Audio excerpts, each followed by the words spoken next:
With today's affirmation in the Apostles' Creed, we run up against our old friends and adversaries, the Marcionites and the Gnostics.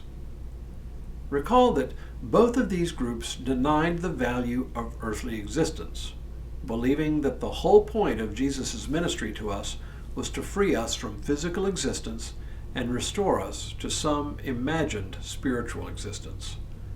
Against these groups, we say boldly, I believe in the resurrection of the body. Hello, I'm Stuart Baskin, pastor of First Presbyterian Church of Tyler, Texas. And this is your daily devotional for Monday, July 7th, 2025. The most extended treatment of the resurrection in the Bible comes not in the Gospels, but in Paul's first letter to the Corinthians. Chapter 15 is lengthy, and it concerns the mystery of the resurrection.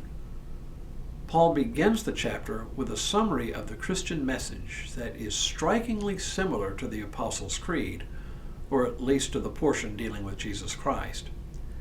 He took it to be of first importance, quote, that Christ died for our sins in accordance with the Scriptures, and that he was buried, and that he was raised on the third day in accordance with the Scriptures, and that he appeared to Cephas, then to the 12.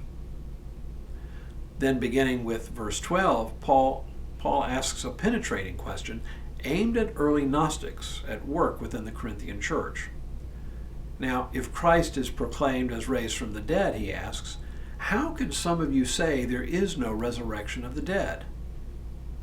This rather combative question sets up his entire discussion of the resurrection.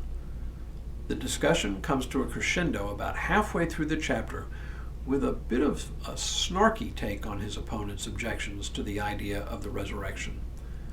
Now, before I read the passage, remember that he's responding to his Gnostic opponents who objected to the whole idea of a bodily resurrection. We usually read this passage with what I call our church voice, a kind of pious sing-song. But listen as I read it the way Paul might have, dripping with sarcasm. But someone will ask, how are the dead raised? With what kind of body do they come? Fool, what you sow does not come to life unless it dies. And as for what you sow, you do not sow the body that is to be, but a bare seed, perhaps of wheat or of some other grain. But God gives it a body as he has chosen, and to each kind of seed its own body. Before I ever realized that this is actually a piece of polemical writing, it bothered me that Paul used the word fool here. I just figured the question he posed was the kind of question any Christian would want an answer to. But Paul uses this word to call out the rather sophomoric challenge of the Gnostics to the notion of the resurrection.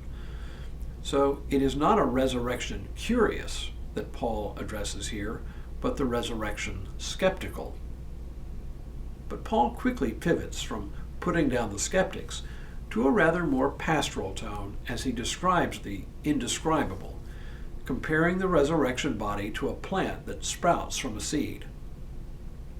I think that's maybe the best we can do to describe the resurrection.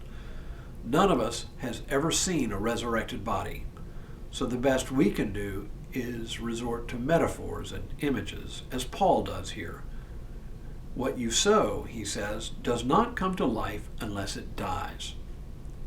By this, he of course refers to the way we plant seeds in the ground in order to make them germinate and grow. But it's the same way with how we bury our dead. We bury them so that their bodies can germinate and grow. And as for what you sow, he continues, you do not sow the body that is to be, but a bare seed, perhaps of wheat or of some other grain. All of which is to say, we have no idea what our resurrected bodies will be like. Will we even look remotely like we do now? I have no clue, and really, no one else does either. But just because we do not know what our resurrected bodies will look like doesn't mean we cannot claim our faith in it. It simply remains in the realm of the mysterious, of things hidden from our eyes now, but which will be revealed to us in good time, in God's time.